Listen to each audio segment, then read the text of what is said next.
What's up, everybody?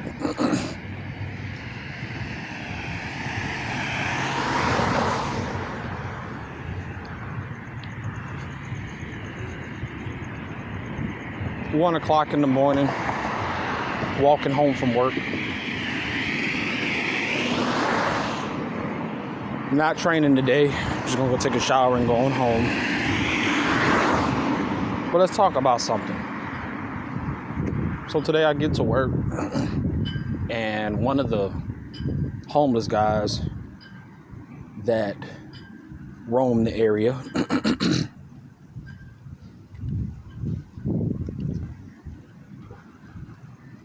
first, let me give y'all some context. I'm the type of person that I don't have time for nobody's shit. All right? I'm a very straight and to the point type of person. And I don't like to talk to people that I feel like really don't have nothing to say. So this guy, he walks up to me and he always asks me. Normally he wants something, but sometimes he does, sometimes he doesn't. Sometimes he just wants to talk. But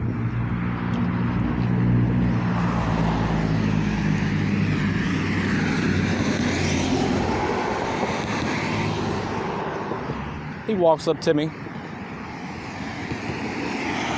and he goes, "I see you taking your pills." I say, "Yeah." He goes, "May I ask how many do you take a day?" And when he said that, I had to stop him instantly and was like, "Dude, it's something about when you ask questions, you remind me of myself. Somebody who asks questions because you're legitimately concerned. You know, it's not a bunch of filler." So he tells me, I tell him, I say, "Yeah, man, I take about 15 a day." He said, "Oh, that's not bad. That's not bad at all." And I was like, "Yeah, but it's something less desired. I don't want to have to do it, and so he says something that I liked what he said, and I wanted to quote him. And he said, man, and he sung it. He kind of sung it a little bit. He said, "If you knew what I knew, if people knew what I knew, you would want to be in my shoes. You would want to be, if you knew what I knew, you would want to be in my shoes." And it rhymed. When he said that, I was like, bro, I understand just that little statement alone. A lot of people might see somebody walking or living in a tent or what have you and think to themselves, man, that person must really have a sucky life. But certain things that and that is evident, like, man, like, there has to be something more to this, And my life shows it in little small ways that other people can see. I may not be able to see it. But he said that, and I just wanted to mention that. That was very profound. Shannon Sharpe.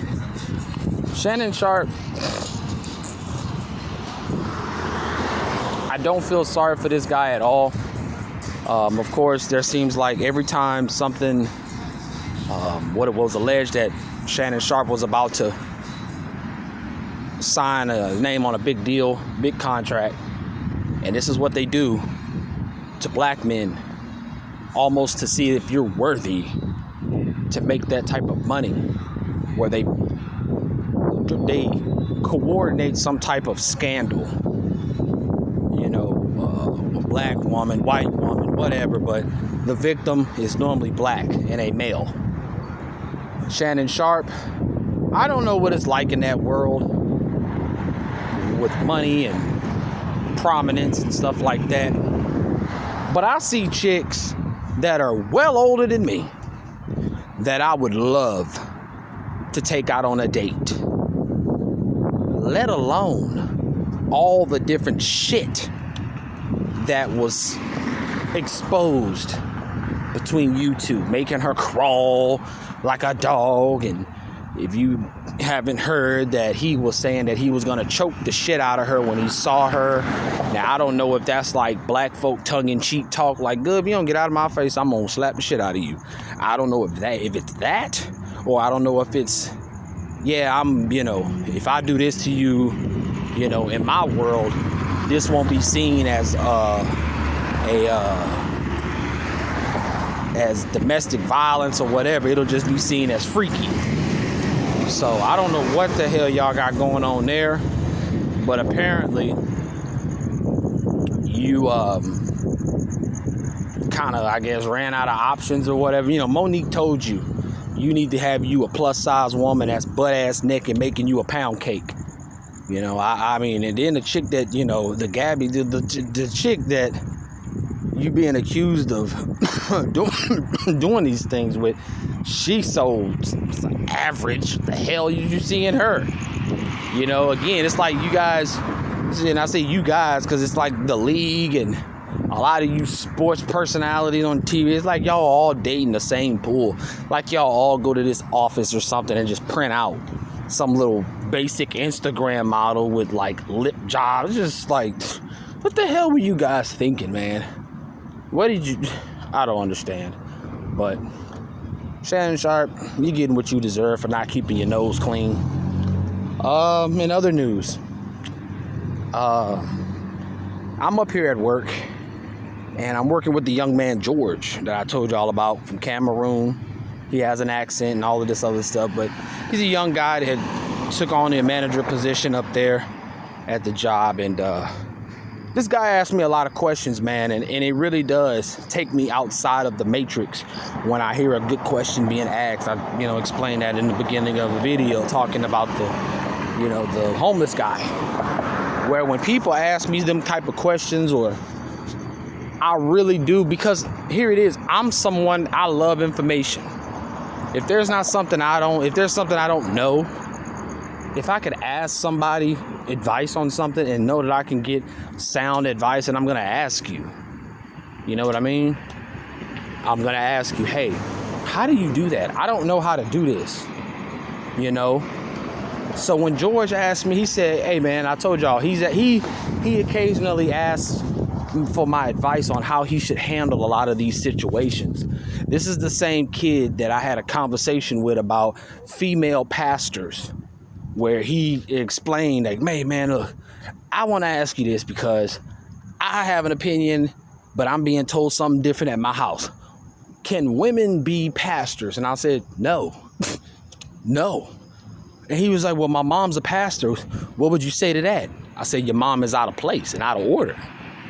And he had a look on his face like, as a man, he knew, a young man, like, yeah, that don't seem right. How my mom, is carrying the title of a pastor, But again, in these third world countries, they really don't have any knowledge and understanding of how things go on a spiritual, biblical level, where a woman is not to lead any congregation, group of men, or anything outside of the household. I'm gonna say that again. A woman is not supposed to be in any position of leadership outside the household. What about my warehouse? I said what I said. And it's because of this problem that men and women work together. It causes a lot of emotional and chemical imbalances. You can say it like that. You go to work, you want to work, but there's a chick up there you like, she's attractive, or a guy that you like, he's attractive. So your mind is in other places outside of work. And George asks, he goes, hey man, how do I deal with, what am I supposed to do when they're back there doing that type of shit, playing music and dancing and doing all of this, and they call me a party pooper and I'm telling them that it ain't a party, you're at work. And I said, George, just let it happen, bro. Let it happen. If they know what they're doing is wrong, they will convict themselves of knowing they fucking up, and they will get right. I said, if they don't make the adjustment, I said, then you know what you need to do. Tap them on the shoulder. Hey, you guys, if y'all are my friends like y'all say y'all are, can y'all like chill with this shit before Janet come down on my ass? I said, George, they're not gonna like you. They gonna think you being mean. They gonna disrespect you because y'all all the same age. I say, but bro, don't force nothing. Don't use force, because if you use force, there's a counter force, and you might not be ready for the counter force. So just let it happen. So he tells me, he says, yeah, man, that sounds like what I should be doing. He goes, man, because when I get home, they always call me and they tell me, like, you know, to call them, and we talk at home. How do I deal with it? I'm like, bro, just go with it. Just go with it. If you use force to try to implement any type of statement as far as I'm up here and you're down here, brother, that's not a good thing. If the girls want to talk on the phone with them. Now, he goes, today, he says, what am I supposed... We have a lot of homeless people that come in and they stink. And he always tells me, hey, man, what the heck? He said, am I a bad guy? Am I a bad person if I think that they smell like shit? I said, oh, bro, you know me. I don't think anything of these people outside of, yeah, you do stink. He said, oh, well, yeah. He said, yeah, man, because I feel bad when I be like, don't want them in the building and I can't tell them to leave. But I said, yeah, bro, you not crazy for thinking that. I'll tell you that now. You're not crazy. So,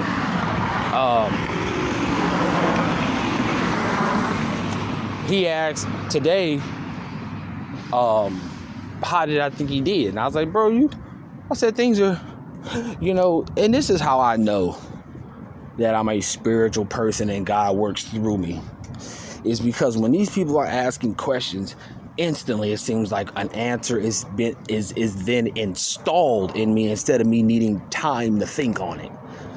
So, of course, I didn't have any intentions on talking to him about that or anything else. And he goes, well, how did I do today? I said, you know, it's good.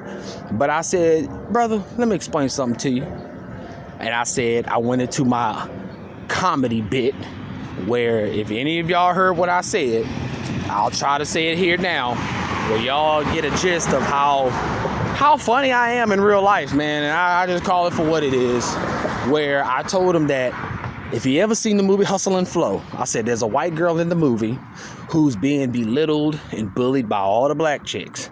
I said, but the premise of her character was that you are a little old white girl that has an uphill battle with a typically ran by black prostitute business.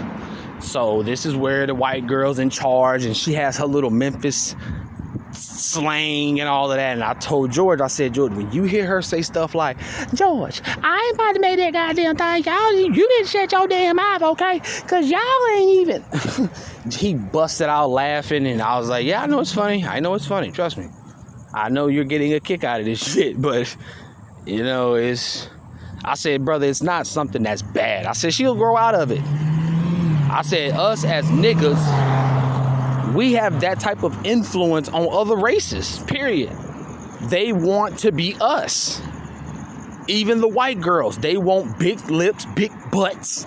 They want all that shit. They want to have that slang where they can tell, you know, talk, and, you know, they want to do that. I said, but, you know, she'll grow out of it when she gets, when she get older. Or she might get, I say, bro, I get that girl 3 years. She'll be pregnant. 3. And I don't say these things like just, some random statement. No, I feel it in my gut. In about 3 years, the way you operate, you look like you'll be pregnant. And so George tells me, man, he said, Charles,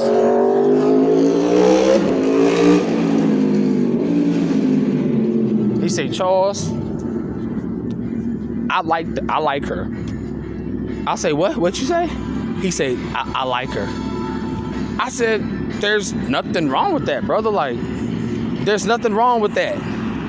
I'm not, what you think I'm finna say? Oh, no. I was like, bro, that's not a bad thing. I said, I can kind of tell. And I told him about what I said, I thought I overheard her one time say she ain't like blacks.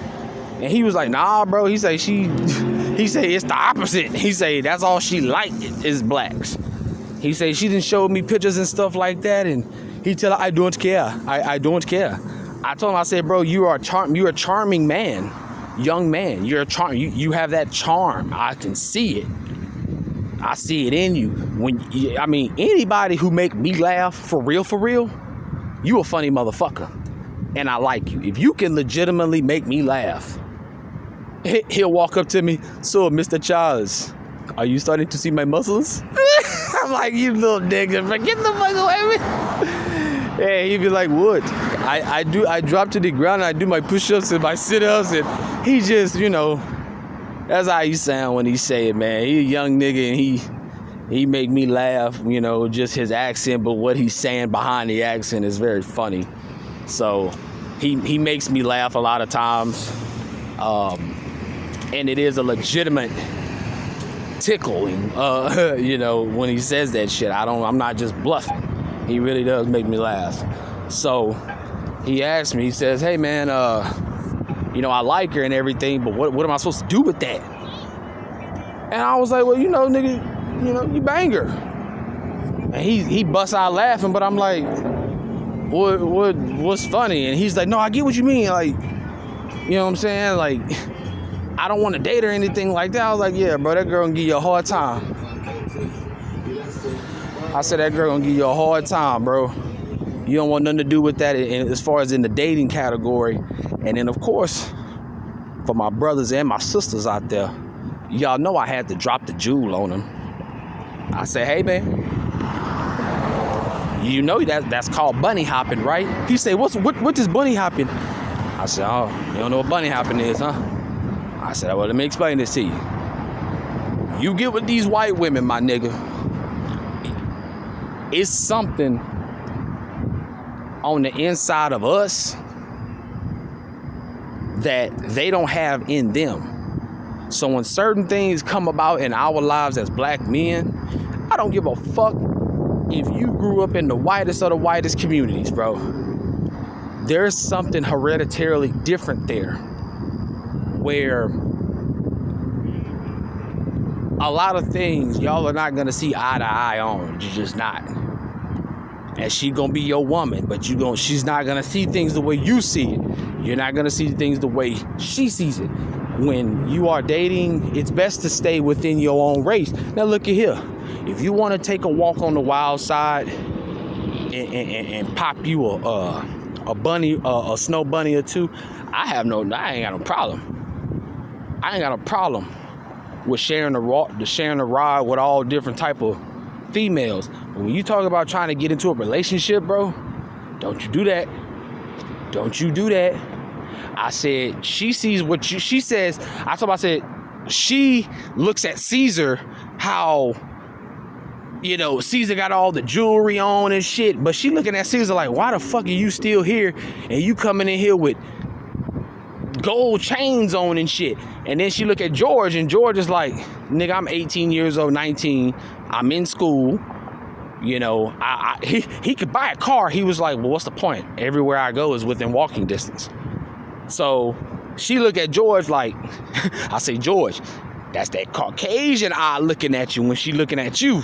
She looking at Caesar with that, oh, that's another nigga eye. She don't look at me no kind of way. I don't put myself out there for her to look at me like that. So I told George, like, she ain't even got an opinion about me. In which then George was like, yeah, man. I told him, he said, man, I did not like working with you at first. I didn't. I said, brother, I 110% am on board with that statement. It takes a while for people to grow, or for me to grow on people. When people hear me make my statements, or they may see a certain moment of frustration and stuff, I said, dude, none of y'all have seen me do and say what you think I should have done and said by this point. None of y'all. Because Caesar, and that was one thing that George told me. He said, bro, please do not tell that girl what I told you. Please don't tell her. I said, dude, you're good. I said, I know why you're nervous. He said it. He said, when I tell Caesar something, he says, for some weird reason, Madison come back telling me some shit that I didn't told Caesar. So I said, yeah, I know. Most people are sacks of shit like that. Most people, when they speak on your name, when you're not around, they will not defend you at all. They will not defend your honor at all. And I told you, I've done that on multiple occasions where my former best friend / roommate actually thought that I was going to these jobs just, hey, are you a part of the LGBT community? Yeah, that's wrong. And let me tell you why you wrong. And let me tell you, like, you thinking I'm just going off on people for no reason. Just to come and tell you, hey, I lost a job, bro. Like, I ain't gonna be able to pay anything, you know, something like that for a while. You know, that disappointed me. Like, dude, you really think this shit? So when people ask you about me, how do you speak on my name, bro?